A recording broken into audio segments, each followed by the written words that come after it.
It is 323 BC.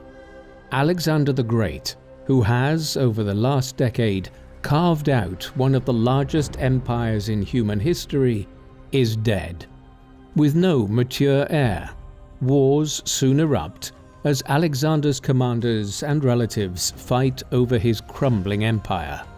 One of those commanders, however, does not see an end, but a beginning, and after being made governor of Egypt, eventually proclaims himself Pharaoh, founding a Hellenic dynasty that will rule Egypt for 300 years, ending with the life and reign of Queen Cleopatra. The man's name? Ptolemy I, the first pharaoh of Ptolemaic Egypt.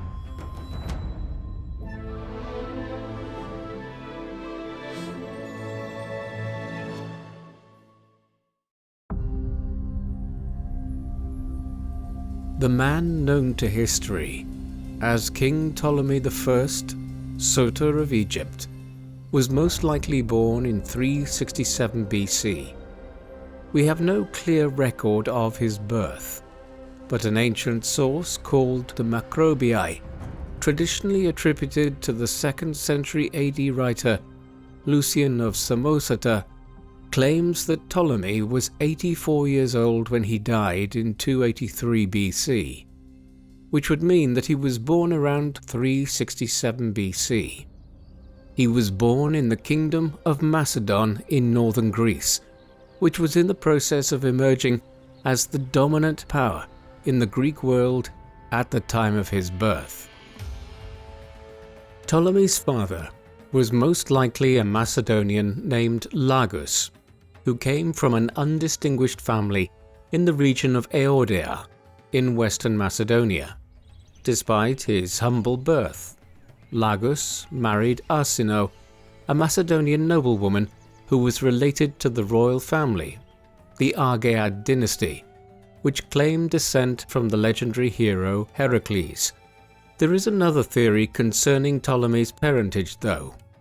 The Greek geographer of the 2nd century AD, Pausanias, writing in his famous Description of Greece, a travelogue of the Greek world of the Eastern Mediterranean and of its many temples, history and law, refers to a tradition which indicates that Ptolemy's father was not Lagus, but was instead King Philip II, who rose to become ruler of Macedon in 359 BC.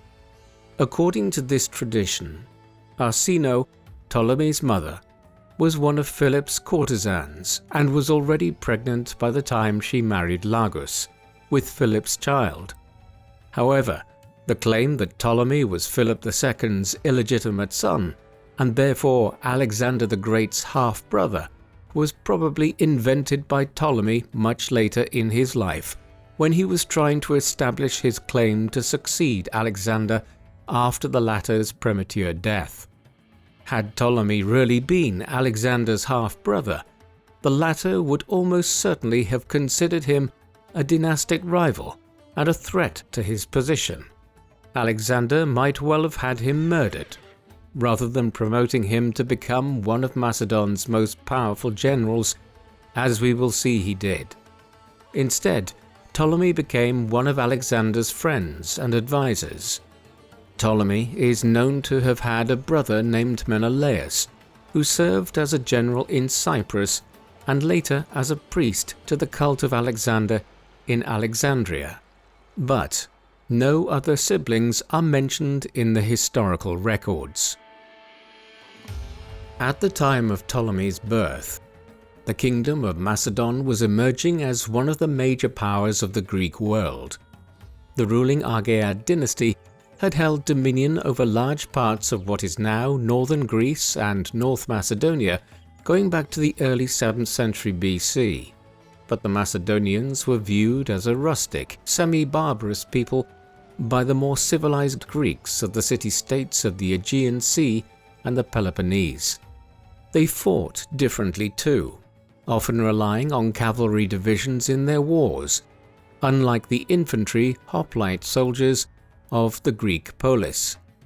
But eventually, The culture of city-states like Athens, Sparta, Thebes and Corinth diffused north, and the Macedonians became more entrenched in Greek culture and society.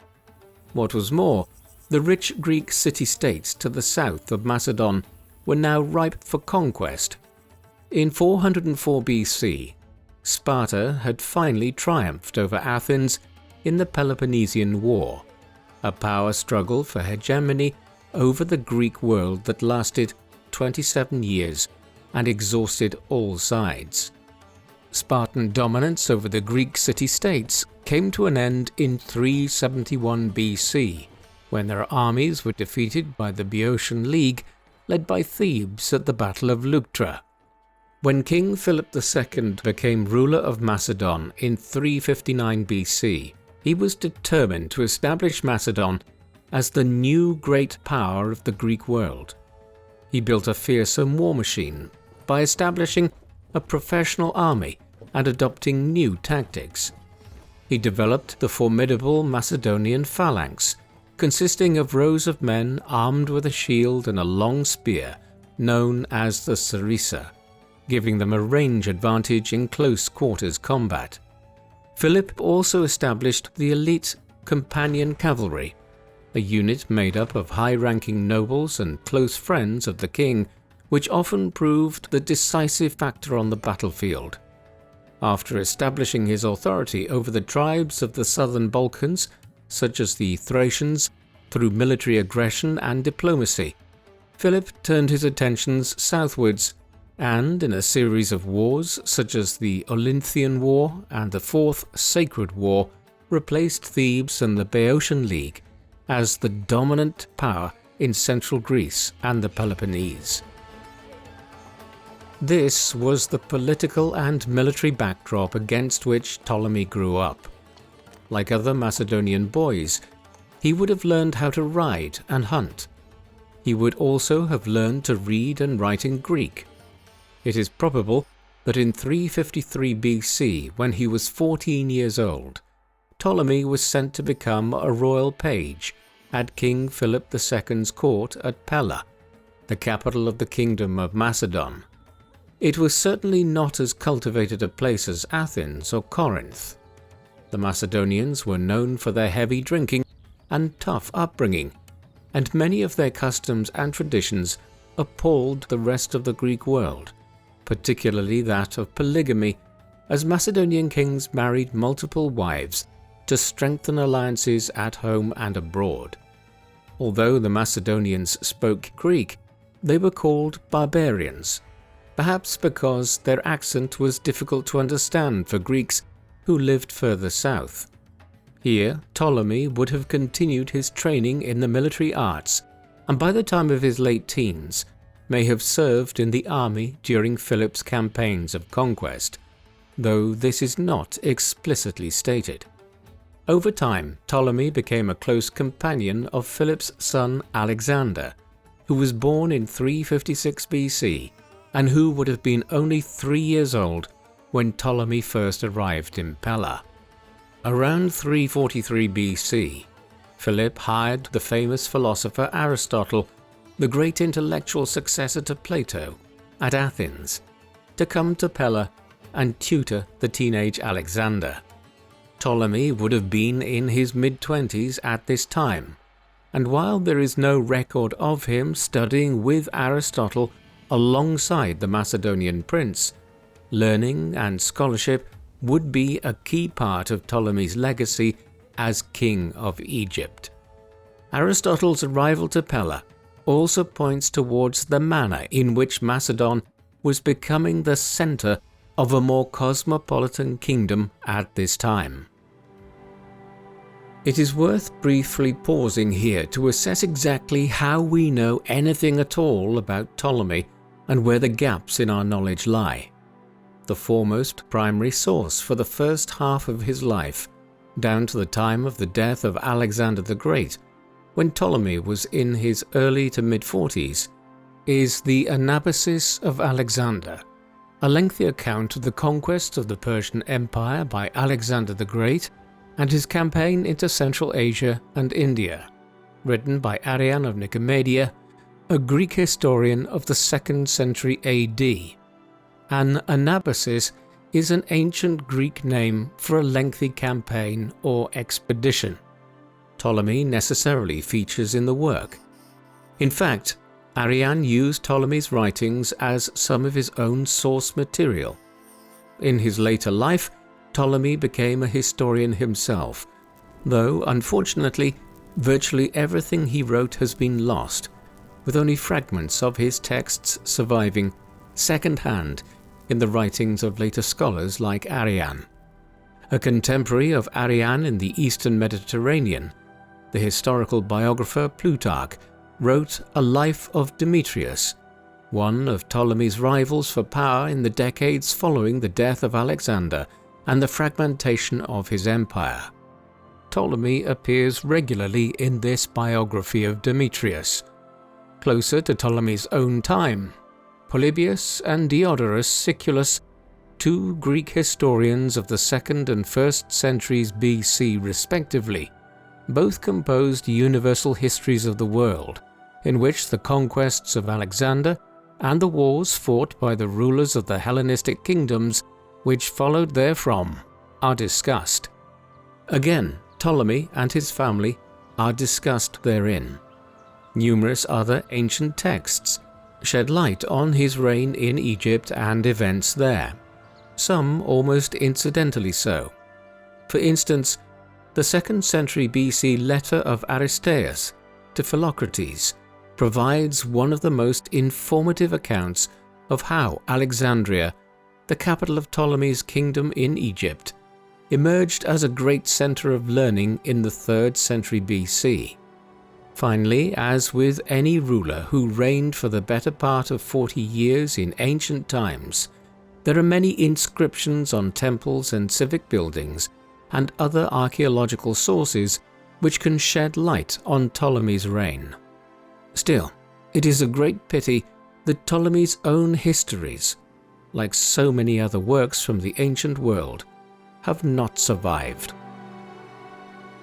Back in the middle of the 4th century BC, when he was a young man, Ptolemy began his ascent through the ranks of the Macedonian army. In 339 BC, in response to a demonstration of Athenian and Theban resistance against Macedon's growing influence over the Greek city-states, King Philip marched on southern Greece. In the summer of 338 BC, the Macedonians faced a Greek coalition force at Chaeronea near Thebes. The 18-year-old Alexander commanded the left wing of the Macedonian army.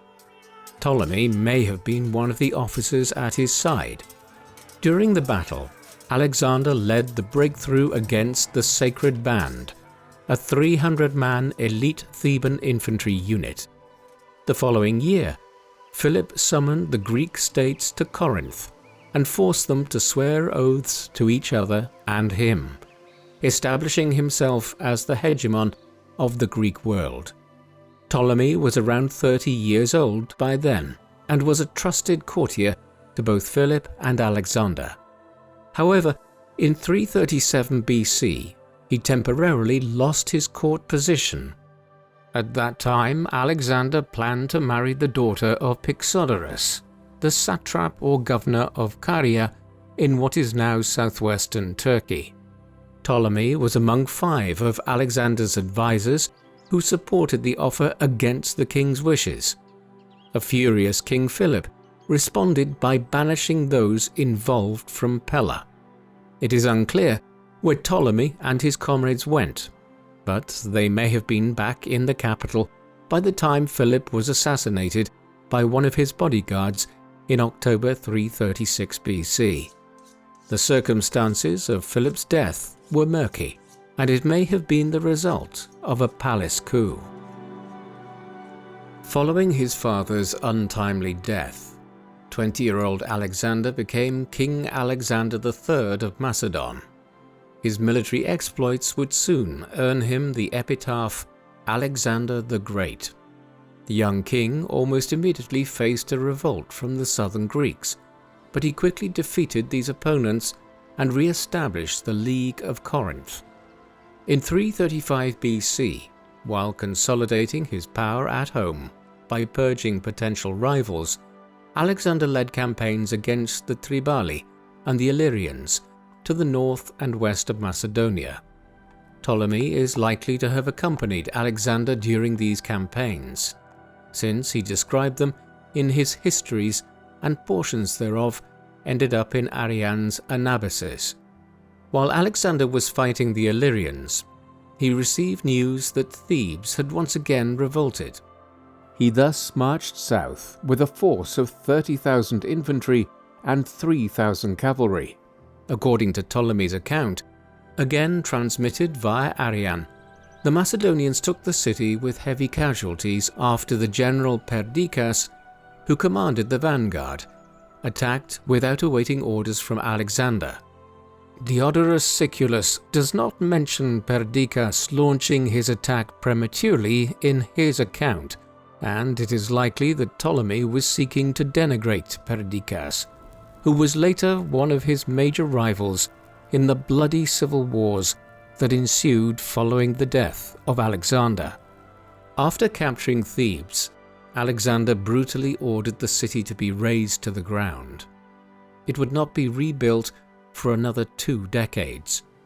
Alexander then turned his attention towards the invasion of Asia, which his father, Philip, had been planning before he was assassinated.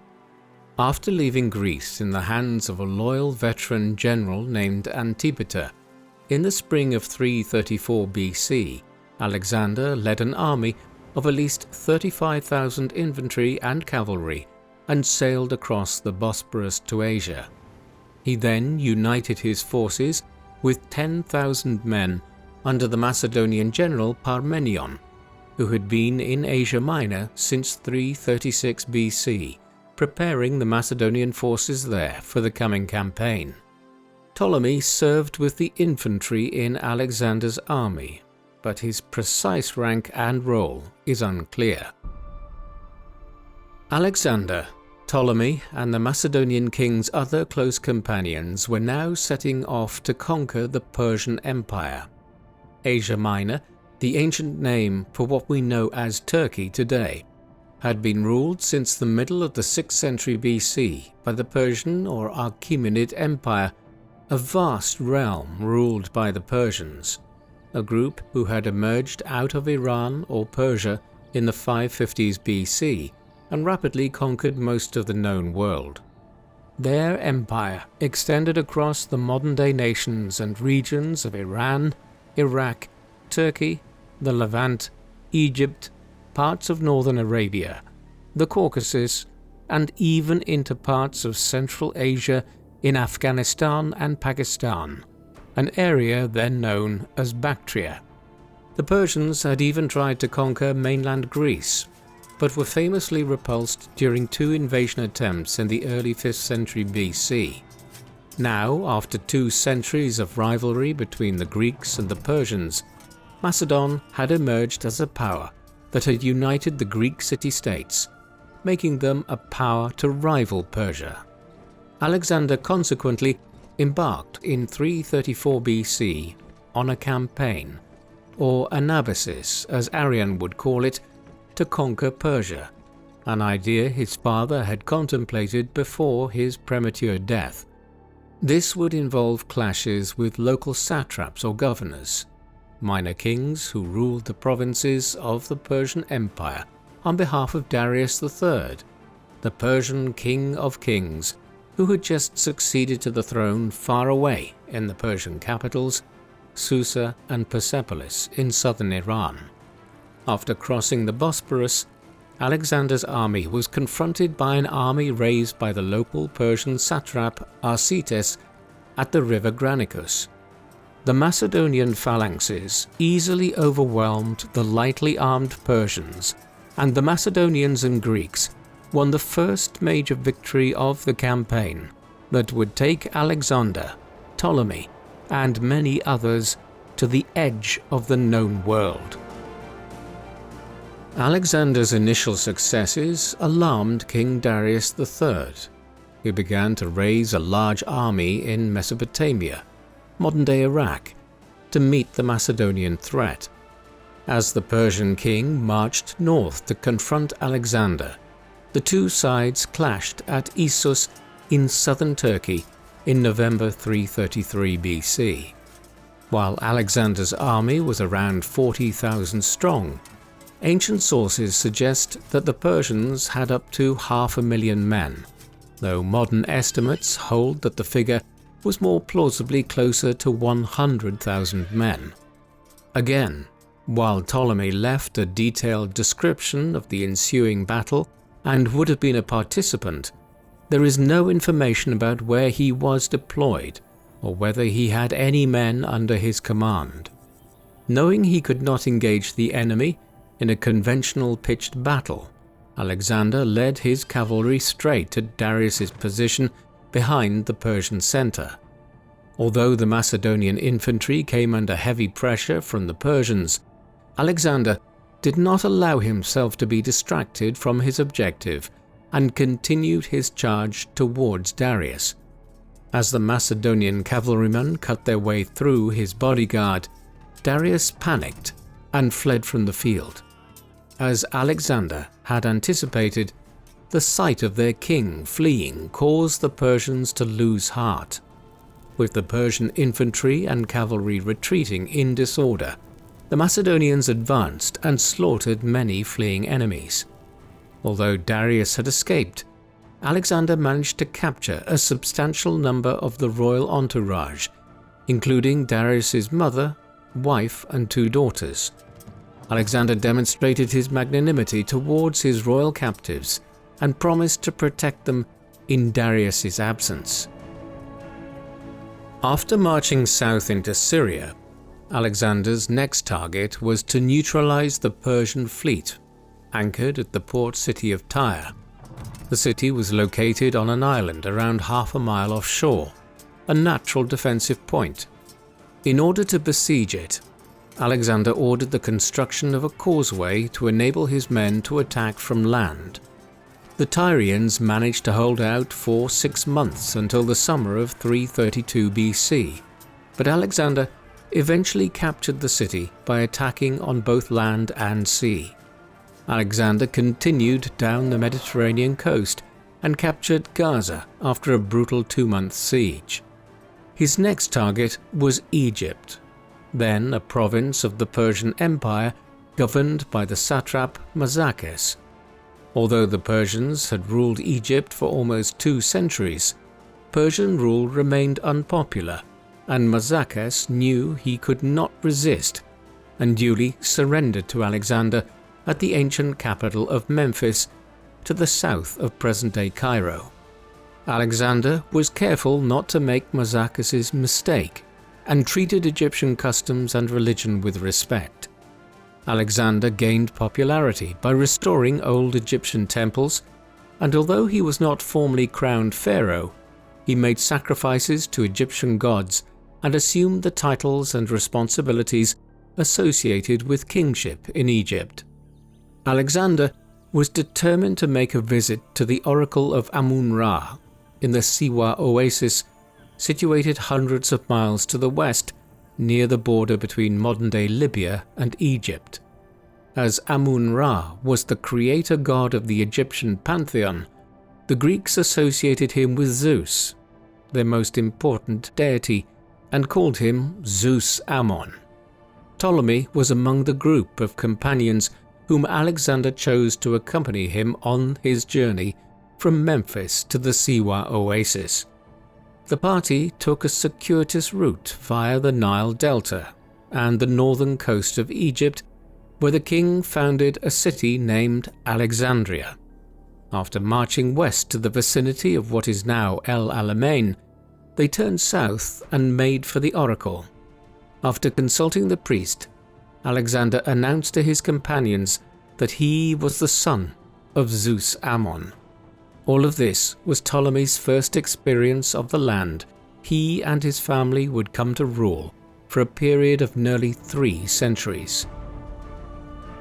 While Alexander was in Egypt, the king of Persia had raised another large army to confront the Macedonian conqueror.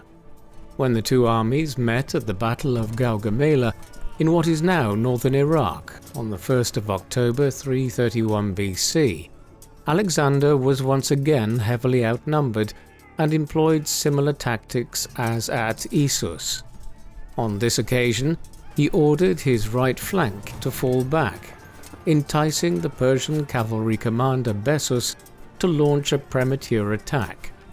Bessus left a small gap in the Persian line, which Alexander immediately exploited, leading his cavalry towards Darius. As the Persian king turned to flee once again, Alexander and his horsemen set off in pursuit, but soon returned to the battlefield at Gaugamela to relieve Parmenion on the Macedonian left, who had been struggling to hold back the numerically superior Persian infantry commanded by Mazaeus, satrap of Babylon. By the time Alexander returned, the crisis was over as Mazaeus' men realized their king had abandoned them once again, giving Parmenion the opportunity to counterattack. Following his victory at Gaugamela, Alexander marched south to occupy Babylon, where he decided to maintain the satrapy system and confirmed Mazaeus in his office. He then proceeded southeast towards the Persian heartland of Persis, taking possession of the royal capital of Susa in December. Alexander's next target was the city of Persepolis. As Darius attempted to raise a third army, Ariobarzanes, satrap of Persis, defended a pass over the Zagros Mountains known as the Persian Gates. Confined to a narrow defile, Alexander's men were cut down by the defending Persians. Alexander's progress was stalled for a month until a local shepherd informed him of a mountain path that would enable him to circumvent Ariobarzanes' position. Ptolemy claimed that Alexander gave him command of 3,000 men to attack the enemy in the center of the pass, while the king marched his men behind Ariobarzanes. However, Arrian suggests that Ptolemy was deployed further in the rear and entrusted to prevent any Persians from escaping. By late January 330 BC, Alexander's army arrived in Persepolis. Alexander ordered the destruction of palace buildings associated with Xerxes the Great, the Persian king who had invaded Greece a century and a half earlier, during which the city of Athens had been sacked. According to one account, the destruction of Persepolis was encouraged by an Athenian woman in the Macedonian entourage named Thais, who would later become one of Ptolemy's wives. After 3 months in Persepolis, Alexander continued the chase for Darius, who was now seeking to raise a new army in Central Asia. Darius's string of military failures encouraged a rebellion by his commander Bessus, who had the King of Kings killed before proclaiming himself as King Artaxerxes V. Cautious of irritating local sentiment, when he arrived in Central Asia, Alexander ordered Darius's body to be buried in Persepolis with full ceremonial honors. As Alexander prepared to take on Bessus, he was himself the target of an assassination plot instigated by a friend named Dimnos. Although the plot had been known of to Philotas, Parmenion's son and commander of the Campanian cavalry, he did not inform Alexander about it. Once Alexander learned both of the plot and Philotas's knowledge of it, he eliminated the conspirators and executed both Philotas and Parmenion for treason. Alexander's primary motivation for eliminating the pair was probably because they had criticized the king for his growing adherence to Persian customs over Greek ones. Alexander responded by promoting trusted friends to senior positions. His closest companion, Hephaestion, became one of the commanders of the Campanian cavalry, while Ptolemy obtained a more senior position. By now in his mid-30s, Ptolemy had played a role in the commanding of the Macedonian forces throughout the campaign to conquer the Persian Empire. However, it is difficult to be sure exactly how senior his position was during these years. The sources we have available focus, for obvious reasons, on Alexander, even where they are derived from Ptolemy's histories. Furthermore, even where they do mention Ptolemy, it's debatable how much we can trust them. Ptolemy would have been keen, in later years, to stress his own seniority amongst the companions of Alexander, and any source, like Arrian, that relied on his own writings might have fallen prey to believing Ptolemy's own exaggerations. These issues aside, it does seem relatively clear that Alexander's elimination of Parmenion and Philotas enabled Ptolemy to rise to a more prominent position within the Macedonian leadership in 330 BC. In the months that followed, Alexander's army braced the difficult conditions to cross the Hindu Kush in the winter of 330 BC and 329 BC, forcing Bessus to retreat to Sogdiana in what is now Uzbekistan. After taking the city of Balkh, Alexander prepared to cross the Oxus River, now known as the Amu Darya, into Sogdiana. Although Bessus managed to destroy the boats on the river to prevent Alexander from making his crossing, the latter issued a message to the remaining Persian armies, offering friendship with anyone who could bring Bessus to him as a captive. Two Sogdian chieftains, named Spitamenes and Dataphanes, duly informed Alexander they had arrested Bessus. The king gave Ptolemy his first independent command by sending him at the head of some 5,000 men to take Bessus into custody. Ptolemy delivered the Persian usurper to Alexander, who sent him to Balkh, where he had his nose and ears cut off before being executed the following year. Despite surrendering Bessus, Spitamenes and Dataphanes soon turned against Alexander and began waging a guerrilla war in the mountains of Central Asia. Alexander responded with a brutal pacification campaign, in the course of which he appointed Ptolemy as commander of one of the detachments which worked to restore order in the region. In the meantime, Alexander continued to be criticized by his companions for his embrace of Eastern customs and his insistence on remaining in Asia. Many of his followers wanted to return home.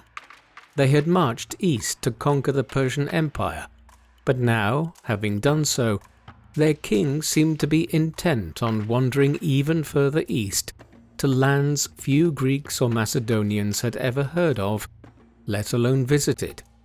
The growing resentment boiled over in the summer of 328 BC, when Alexander's old friend Clytus, who had saved his life at the Battle of the Granicus River, launched into a drunken rant targeted at Alexander and the companions like Ptolemy, who sycophantically praised his exploits.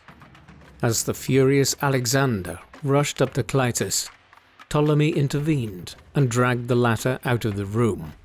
But as the king continued to shout his curses, Clytus broke away from Ptolemy and ran back to continue the argument with Alexander. The king immediately grabbed a spear from one of his bodyguards and killed Clytus on the spot. As the unrest grew towards Alexander's actions, it is very possible that Ptolemy's stock grew in the king's eyes, as he established himself as an unflinching supporter of Alexander's plans. This would leave Ptolemy in a good position when the time came a few years later for a successor to emerge. The campaign against Dataphanes and Spitamenes was otherwise coming to an end in Central Asia. Alexander's men performed an extraordinary feat in capturing a fortress known as the Sogdian Rock by scaling up a sheer cliff face under the cover of darkness. Ptolemy played an important role in the siege of the equally formidable rock of Chorienes, protected by a deep ravine which Alexander sought to bridge. Ptolemy was one of 3 men responsible for the night operations which enabled Alexander to build a wooden bridge and deploy his siege machines. In the spring of 327 BC, Alexander married Roxana, the daughter of a Bactrian nobleman. The decision caused further dissension among some of Alexander's friends, who wanted him to marry a Greek woman. Ptolemy seems to have acted as intelligencer for Alexander during this period, bringing information to the king about potential plots against him. Despite the unrest, Alexander was determined to march further east to India, and in mid-327 BC, he divided his army into 2 columns and marched towards the Indus River. Ptolemy accompanied Alexander as he led his column through the Swat Valley, where they faced formidable resistance from the Aspasian peoples. During the next phase of the campaign, Ptolemy led Alexander's left flank at the siege of Rhegium, while Leonatus, another of Alexander's bodyguards, commanded the Macedonian right. In Ptolemy's later account, Alexander and Leonatus swiftly overcame enemy resistance, but he himself faced a tougher challenge before he eventually prevailed. During the final stage of his march towards the Indus Valley, Alexander besieged several fortresses belonging to the Assassini people. During the siege of Massaga, the Macedonians killed the local king and prompted the queen to offer her surrender. Ptolemy played a prominent role at the final siege of the campaign against the mountaintop fortress of Aeornus. He was stationed at a summit on the opposite side of the ravine. Alexander bridged it in order to take the position.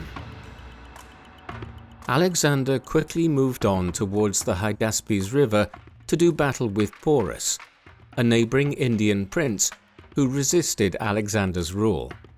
Ptolemy accompanied Alexander as he led a detachment on a flank attack, but the movement was poorly executed, and Alexander found himself facing the entire enemy army. Nevertheless, he won a decisive victory, captured Porus, and made him his vassal. Although Alexander continued to push east, his men were no longer willing to follow him, and he was finally persuaded to turn back. Alexander wanted to reach the Indian Ocean and build a fleet at the Hydaspes, but after the fleet was damaged in a storm, he decided to besiege the city of Mali in the Punjab. Alexander and a handful of senior officers scaled the wall of the enemy citadel, but were soon stranded when the ladders collapsed beneath them. During this engagement, the king was struck by an arrow in his neck and was shielded by an officer named Peucestus, while the rest of the army stormed the gates and massacred the garrison before they could inflict further damage. Arrian refers to accounts of Ptolemy being the man responsible for shielding Alexander. It was from this that he allegedly acquired his nickname Soter, meaning savior. He has become known by this ever since, establishing the name Ptolemy Soter. It also set a precedent whereby members of the Ptolemaic dynasty he founded in Egypt acquired cognomens that were added to their regnal name. The acquisition of the Soter name was one of the last actions of the India campaign. Not long after this, Alexander, Ptolemy, and the other Macedonians turned back westwards for Persia. Back in Persia at Susa, in the early spring of 324 BC, Alexander organized a mass marriage ceremony between his senior officers and companions and numerous Persian noblewomen. The idea here was to mingle the Macedonian and Persian nobility in ways which would create a more homogeneous empire over the coming decades. Alexander himself married 2 Persian princesses, while Ptolemy married Artacama, the daughter of a Persian nobleman named Artabazus. Ptolemy does not appear to have been very fond of his Persian wife, and may have quickly divorced her after Alexander's death. Matters deteriorated further thereafter. In the summer of 324 BC, after the king had dismissed his veteran army and allowed them to return home as they had hoped, Alexander suffered a personal tragedy with the death of Hephaestion. He responded by indulging in even heavier drinking than he was already used to. Alexander appointed Perdiccas as his new second-in-command and sent him to convey Hephaestion's body to Babylon, where a grand funeral ceremony was held. In early 323 BC, Alexander went to Babylon and prepared to lead a campaign into the Arabian Peninsula. While Alexander had suffered several battle wounds, some of which threatened to kill him, he had otherwise been healthy, but in mid-323 BC, he suddenly fell ill and died in mid-June, a few weeks short of his 33rd birthday. While Alexander had a 4-year-old son named Heracles, born to his Persian mistress Barsine, the young boy's illegitimate birth excluded him from the succession. Alexander's Bactrian wife Roxana was several months pregnant, but there was no guarantee that she would give birth to a son who would live. In any event, there was no way that the enormous empire which Alexander had built over the preceding decade could be held together during the long minority rule of a child that was not even born yet. The question of how to reach a political settlement following Alexander's suspicious death would frame the rest of Ptolemy's life. During his illness, Alexander summoned Perdiccas to his side and gave him his signet ring to deputize for him. According to Ptolemy's later account, as Alexander's condition deteriorated, his generals gathered at his bedside and asked who would succeed him, to which the king answered, quote, "To the best." He died shortly thereafter. This prophetic anecdote has been challenged by modern historians, who note that Alexander had an elder half-brother, Arrhidaeus, who could be expected to continue the Argead royal line, although he suffered from some form of mental incapacitation, which meant that he would only be able to execute royal duties with the regency. Due to his position as Alexander's deputy, Perdiccas took charge of affairs and chaired a meeting of Alexander's generals and bodyguards to decide on the succession question. With himself in mind, Perdiccas proposed a regency which would last until Roxana's child, presumed to be a son, came of age. Others put forward their claims to act as regent. Ptolemy spoke against all the proposed candidates and suggested a council of equals who would work together to govern the empire as satraps. This and other plans were rejected until one of those gathered spoke in favor of Arrhidaeus, upon which an officer named Maliga brought Arrhidaeus into the meeting and proclaimed him as King Philip III. Eventually, the parties agreed to a compromise in which Arrhidaeus would be king. If Roxana subsequently gave birth to a son, the two would be joint rulers. Perdiccas would remain as second-in-command, but Maliga would serve as his deputy. Almost immediately, Perdiccas disregarded the arrangement by sidelining King Philip and eliminating Maliga. He then declared himself regent to Philip III and agreed to Ptolemy's proposal to divide the empire into satrapies, which he believed would allow him to isolate his rivals and eliminate them one by one. As part of this arrangement, Ptolemy became satrap of Egypt. Ptolemy had suddenly emerged as the ruler of one of the richest and most cultured parts of Alexander's recently assembled empire. The River Nile ensured that Egypt was a fertile land, one which had been the cradle of one of the oldest civilizations on Earth. At the same time, the surrounding desert and the marshes of the Nile Delta made the country easier to defend. Here, Ptolemy would be able to build up his power in the months and years ahead as his rivals inevitably came to blows elsewhere. Wars were not slow in breaking out. Following Alexander's death, the Greeks almost immediately rose up against Macedonian rule, prompting Antipater and Craterus, two of the other former companions of Alexander, to join forces to defeat the uprising and impose direct rule. Perdiccas was alarmed by the army that Antipater and Craterus had under their command and prepared to do battle with them. Ptolemy remained in Babylon with Perdiccas for several months, during which time Roxana gave birth to a son named Alexander, who was duly proclaimed as King Alexander IV, alongside his half-uncle Philip III, in accordance with the earlier agreement. Ptolemy probably arrived in Egypt in 322 BC.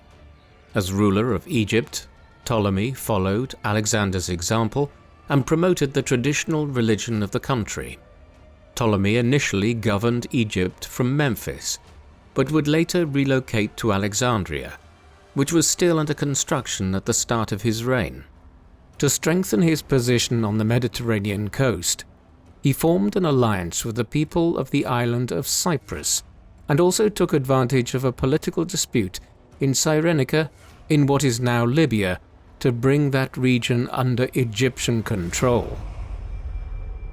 In the summer of 321 BC, Ptolemy received information that after spending 2 years preparing a fabulous casket and carriage, Perdiccas was preparing to finally transport Alexander's body to Macedonia from Mesopotamia. In September 321 BC, Ptolemy executed an audacious plan to steal the king's remains at Damascus and justified his action by claiming that Alexander's final wishes were to be buried at the oracle of Zeus Ammon in the Siwa oasis, which the great king had visited while in Egypt back in 331 BC. However, after seizing the body, Ptolemy made no effort to take the late king's body to the oracle, and instead placed it in a temporary tomb in Memphis before transferring it to Alexandria to strengthen his legitimacy. Ptolemy's kidnapping of Alexander's body was an open challenge to Perdiccas' authority as a regent, and he responded by launching an invasion of Egypt in mid-320 BC in the name of the two kings, who were part of his entourage. Although his army began to melt away almost immediately after crossing the Egyptian frontier, Perdiccas made his way towards Memphis and attacked the nearby fort of the Camels, but Ptolemy proved equal to the task and defended the fort from its walls. Perdiccas then marched directly on Memphis, but his men struggled to swim across the Nile, and many drowned in their heavy armor. After, Perdiccas ordered the men to withdraw. Those who had already swum across to the far bank noticed the plight of their drowned comrades and took off their armor to swim back. Many of them were allegedly eaten by crocodiles. With his army in disarray, Perdiccas was soon stabbed to death by two of his subordinates, Seleucus and Pithon. Ptolemy treated Perdiccas' men magnanimously and presented gifts to the joint kings Philip and Alexander, which led Philip III to confirm his status as satrap of Egypt. Ptolemy was offered the regency, but refused and remained in Egypt with Alexander's body while the two kings departed for Macedonia. Following Perdiccas' death, Alexander's surviving successors met at Tryparadesus in Syria in 320 BC to work out a new arrangement. Alexander IV was still an infant, and Philip III was not considered capable of ruling in his own right. A new regent was needed. The meeting was chaired by Antipater, a grand old man of around 80 years of age by then. It was agreed that he would become regent, but this was only a temporary solution given Antipater's age. His ally Antigonus, previously only satrap of Phrygia in northern Asia Minor, inherited Perdiccas' armies in Asia, while Perdiccas' assassin Seleucus was named satrap of Babylon. Ptolemy was confirmed as satrap of Egypt and strengthened his ties to Antipater by marrying his daughter Eurydice in 320 BC.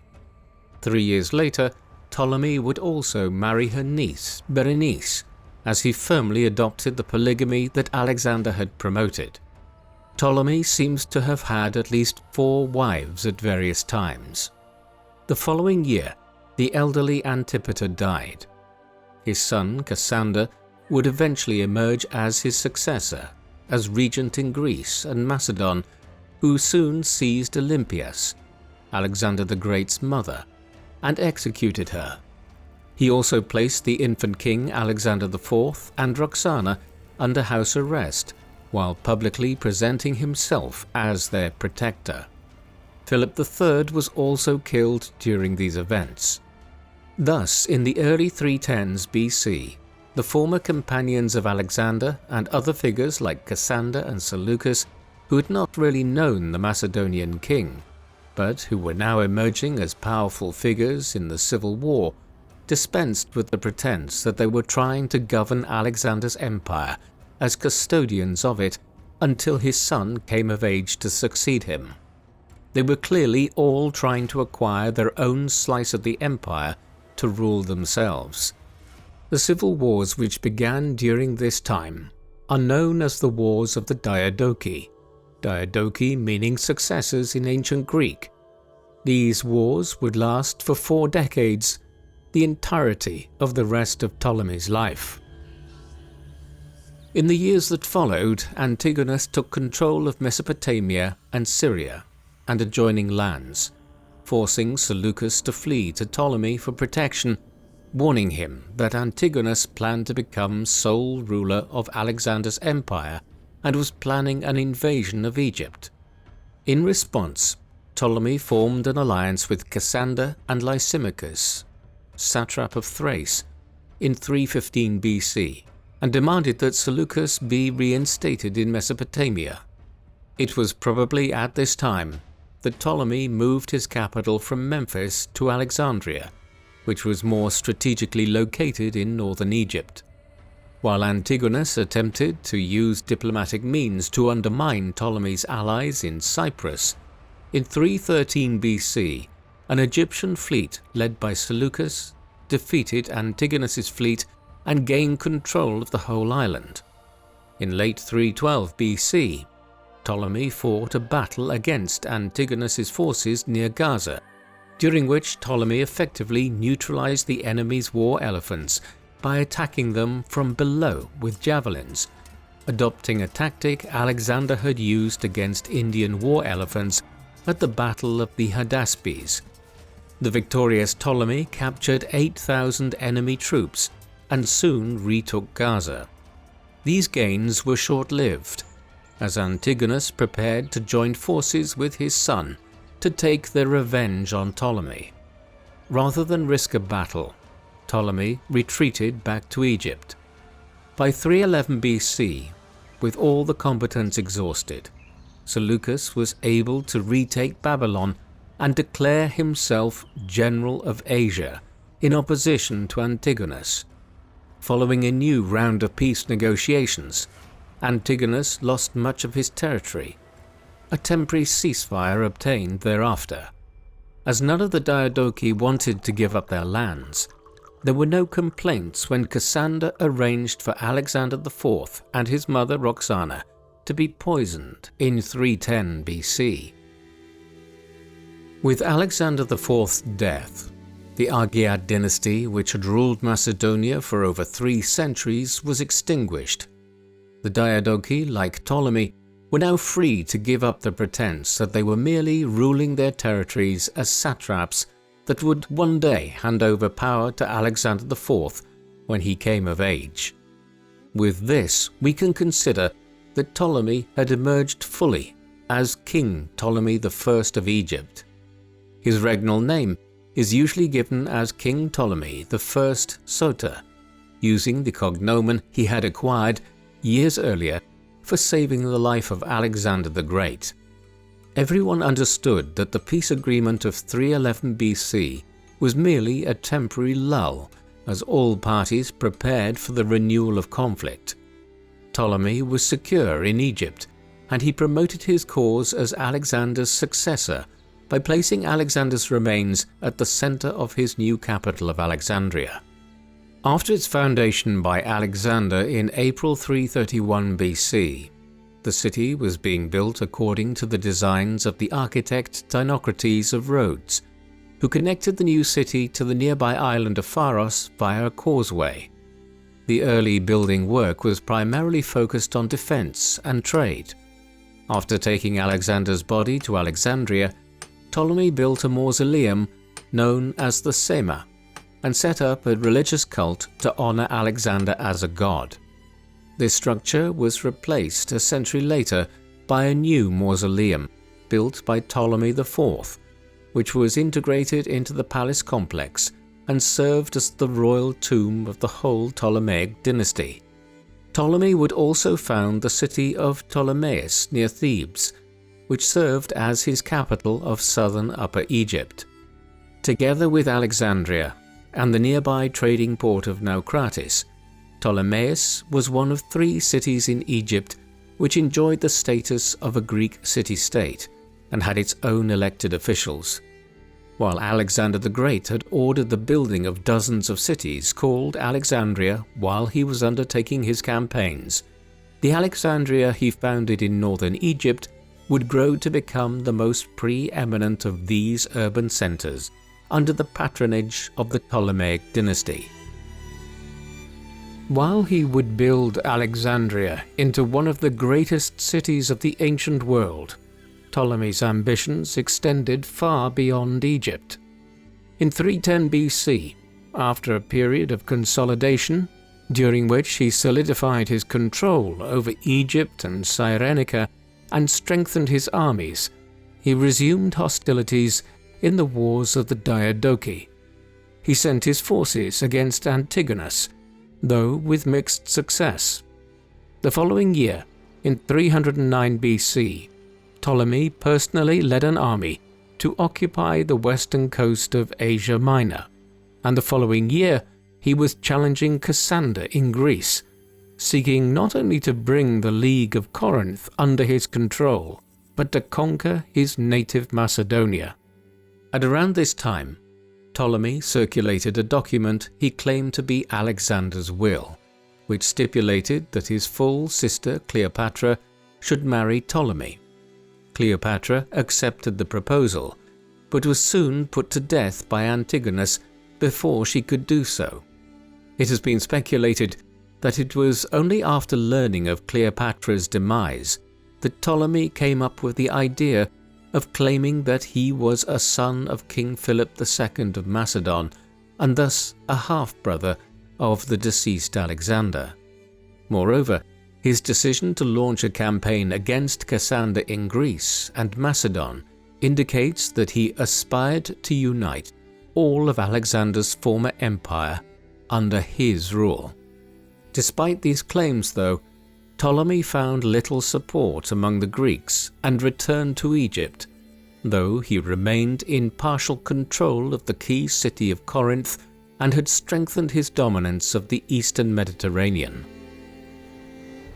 The wars over the next several years centered on the eastern Mediterranean and control over territories like the islands of Rhodes and Cyprus, the latter of which Ptolemy had established control of early on in the wars of the Diadochi.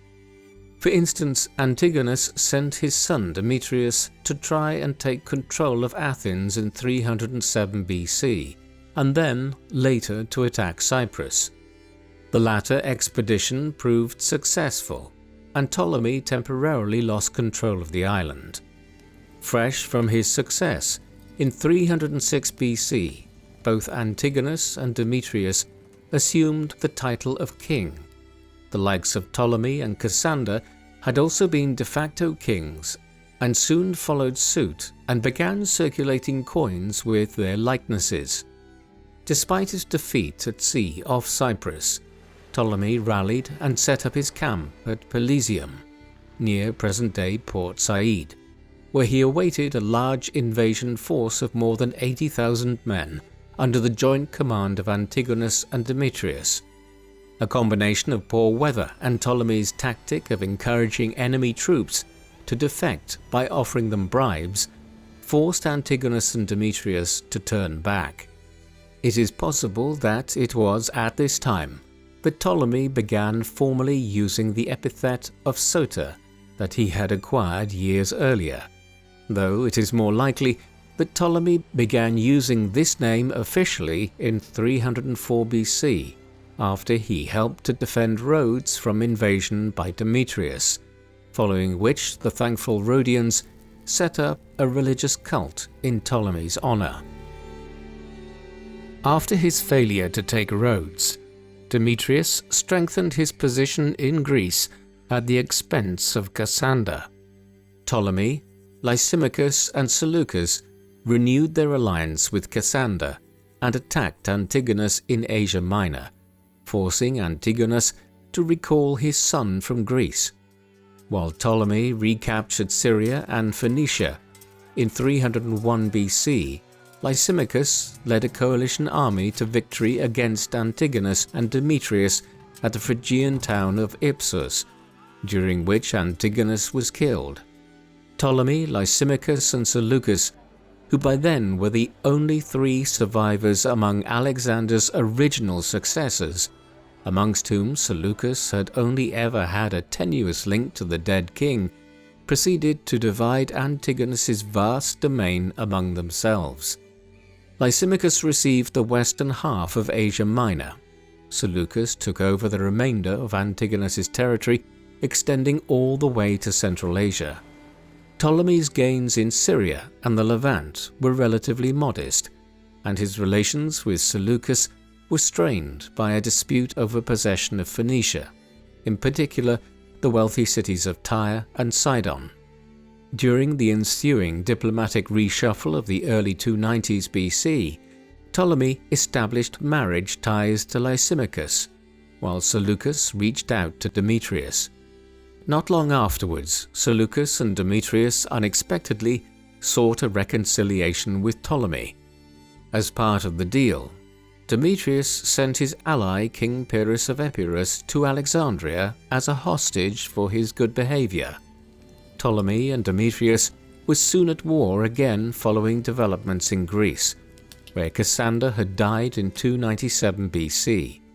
He was succeeded by his eldest son, Philip IV, who ruled for a few months before his own death, leaving the kingdom jointly ruled by Cassander's younger sons, Antipater I and Alexander V. Ptolemy responded by restoring Pyrrhus to his throne at Epirus, which he had lost after the Battle of Ipsus. Located in what is now southern Albania, Epirus bordered Macedonia to the west, enabling Pyrrhus to intervene on behalf of Macedonia. Demetrius would also become embroiled in these conflicts, eventually emerging as king there in 294 BC. By this time, the interminable wars of the Diadochi were entering their final stage. There was only so long that all the parties involved could maintain large armies for, and new concerns were emerging in the west, where Pyrrhus of Epirus would soon be drawn to defend the Greeks of southern Italy against an emerging power there, the Roman Republic. For his part, Ptolemy took advantage of Demetrius's absence in Macedonia by retaking control of the eastern Mediterranean. He captured Cyprus, which would thereafter remain a Ptolemaic possession until the 1st century BC. Ptolemy also took control of the Cycladic islands in the Aegean Sea, who honored him by establishing their own cult of Ptolemy Soter. At around the same time, he seized the rich trading cities of Sidon and Tyre in the Levant, as well as parts of Asia Minor that remained loyal to Demetrius. After a couple of years of relative peace, Demetrius built up an army of some 100,000 men to invade Asia and was ready to strike by 288 BC. In response, Ptolemy invaded Greece. while Lysimachus and Pyrrhus launched a two-pronged attack on Macedonia from east and west and divided the kingdom between each other. Although Demetrius took control of the Peloponnese and laid siege to Athens in 287 BC, Ptolemy and Pyrrhus supported the Athenians and expelled Demetrius from Greece. Demetrius crossed into Asia Minor and seized a few towns, but was eventually defeated in battle in 285 BC. He sought refuge with Seleucus, but was imprisoned by him and died in captivity in 283 BC. Thus, the wars of the Diadochi came to an end in the late 280s BC, with Ptolemy having carved out a position as king of Egypt, who also controlled Cyrenaica in Libya, the island of Cyprus, the Sinai Peninsula, large parts of the Levant, and some of the other islands of the Aegean Sea. The other two great successor states were the dominion of Seleucus, which became known as the Seleucid Empire and covered Syria, Mesopotamia, some of Persia, and Asia Minor, while the kingdom of Macedon would survive as the weaker of the major successor states. Many parts of Alexander's former empire became independent again, notably the kingdoms of Central Asia and the Greek city-states of the mainland. By the time the wars of the Diadochi were winding down, Ptolemy was around 80 years old and in declining health. He had spent much of his career following Alexander's death in conflict with his rivals, interspersed with very brief periods of peace and tranquility, lasting no more than a couple of years at a time. Nevertheless, while the ancient sources offer little information as to how Ptolemy approached state administration, the kingdom enjoyed stability and prosperity during his rule. Ptolemy was careful to balance the interests of the Macedonian and the native Egyptian populations. While he moved his capital to Alexandria and founded Ptolemais to extend his influence further up the Nile Valley, he recognized that he had to respect Egyptian traditions and made sacrifices to the Egyptian gods. He developed the cult of the god Serapis as a dual Greco-Egyptian deity in particular. This was symptomatic of his entire method of ruling. Ptolemy established a dual Hellenistic kingdom where Greeks and Macedons intermingled with Egyptians. The Greeks were quite clearly the ruling elite, but as the art and architecture of the Ptolemaic era makes clear, they adapted to local conditions. As a result, we find many friezes on temple walls, statues and death masks from the time, which depict Ptolemy and his successors in the traditional guise of the Egyptian pharaohs. Nevertheless, Greek was the language of state administration. Greek and Macedonian officials held the most important offices, and during his wars, Ptolemy tended to favor Macedonian and Greek troops over native Egyptian soldiers. Alexandria became the symbol of the new kingdom.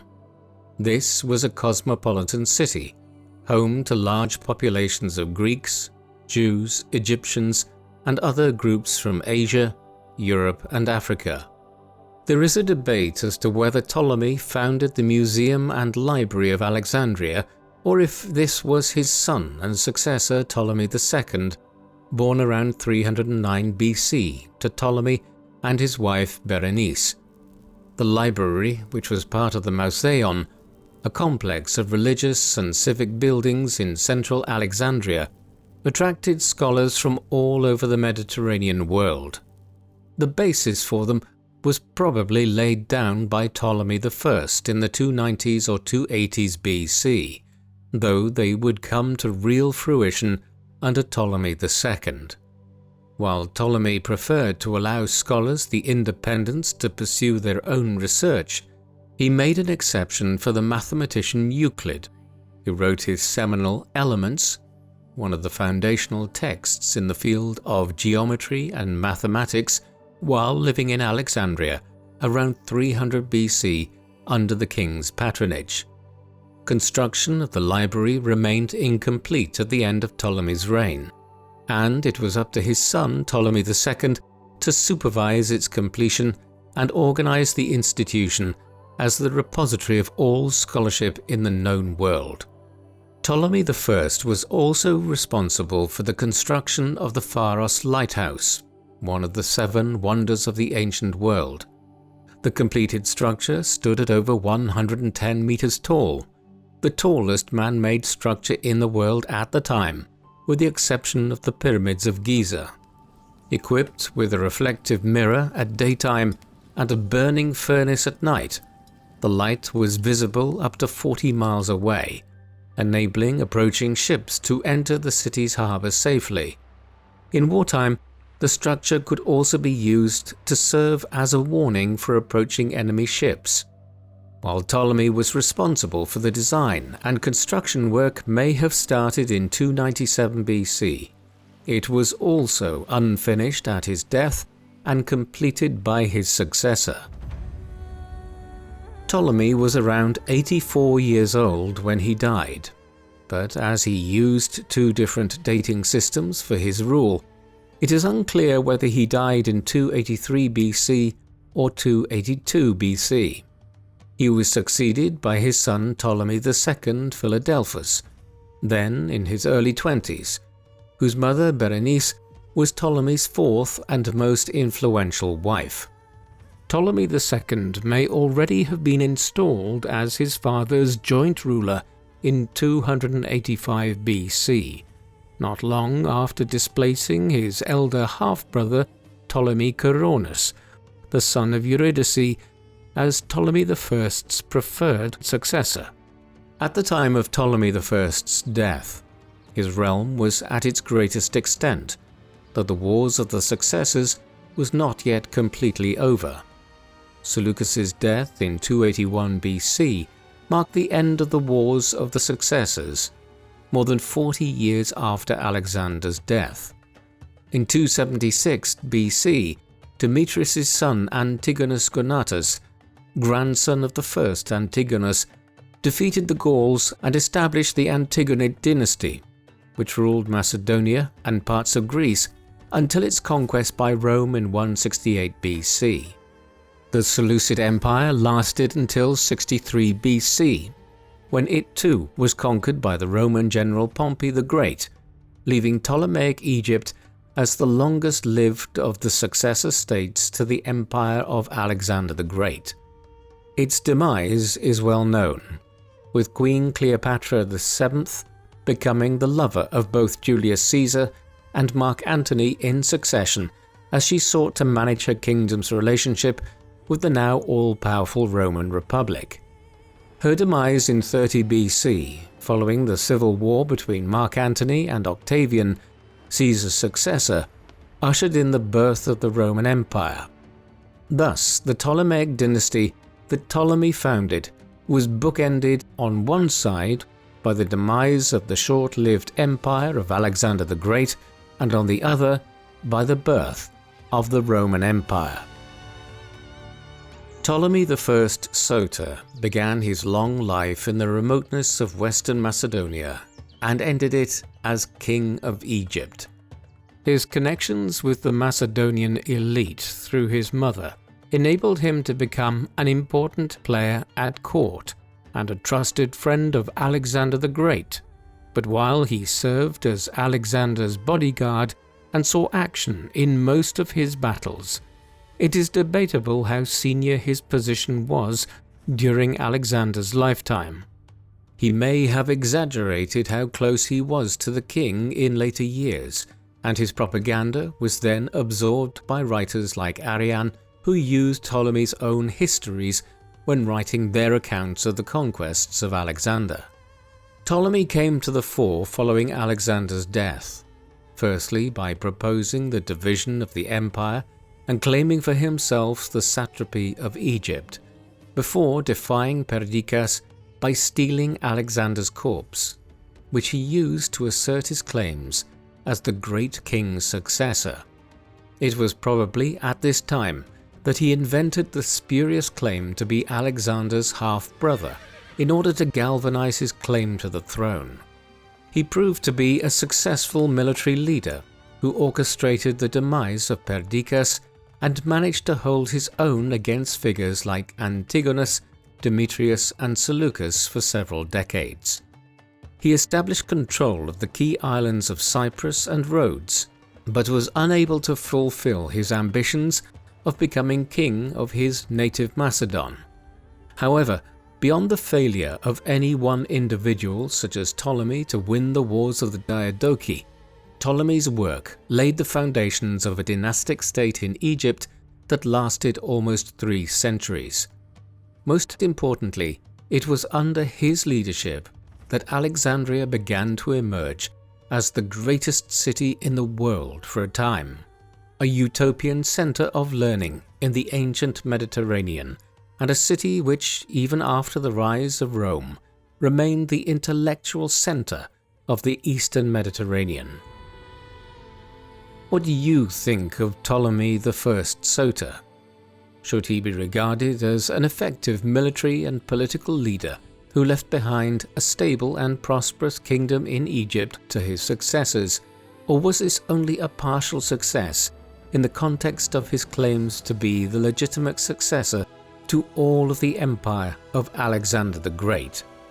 Please let us know in the comments section, and in the meantime, thank you very much for watching.